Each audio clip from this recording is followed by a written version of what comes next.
Let's switch gears for a bit, and journalists and media practitioners took to the streets for the better part of the day in major cities and towns in protest against atrocities committed against the media.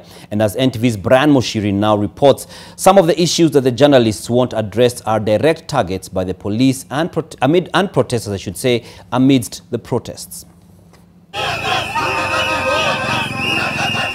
Hundreds of journalists protested at what they say is a move to stifle media freedom. The journalists angered by police attacks on journalists during demonstrations that have rocked the country for the past 5 weeks. During the anti-government demos, journalists found themselves on the receiving end from both the police and the protesters. For instance, during the first round of protests, journalists were roughed up by police officers for covering the protest, some even finding themselves handcuffed and bundled into police lorries and cruisers. Siku hii ya maandamano ya kwanza, siku ya Jumanne, nilishikwa na mwenzangu, tulikuwa tukirekodi pale City Hall wa Beran Junction. Na hapo ndio polisi walitushika. Kwanza tulikuwa na uniform, tulikuwa na jacket, tulikuwa na vitambulisho na kila kitu. Alafu kwanza tukafungwa pingu na mwenzangu wa K24. Kutoka hapo tukaingizwa kwa ile Land Cruiser ya kwanza. Land Cruiser zilikuwa 8, msururu wa 8. So nilikuwa kwa hiyo kwanza. Tulizungushwa hapa kama dakika 40 hivi.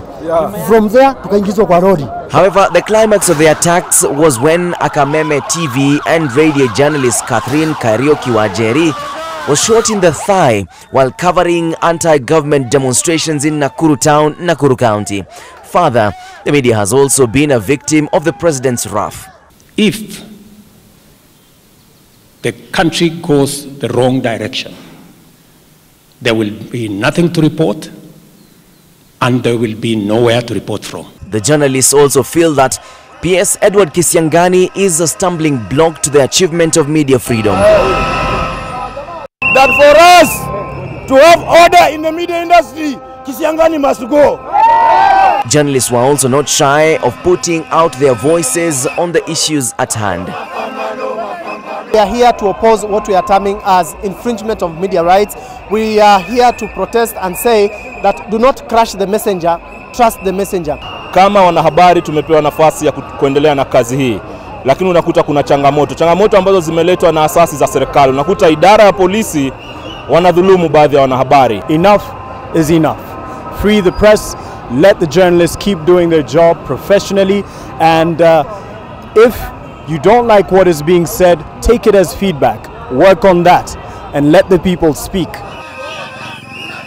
Journalism is not a crime. A journalist is not a criminal. What I report is not my speech. Brian Muchiri, NTV, Nairobi. Staying with that theme of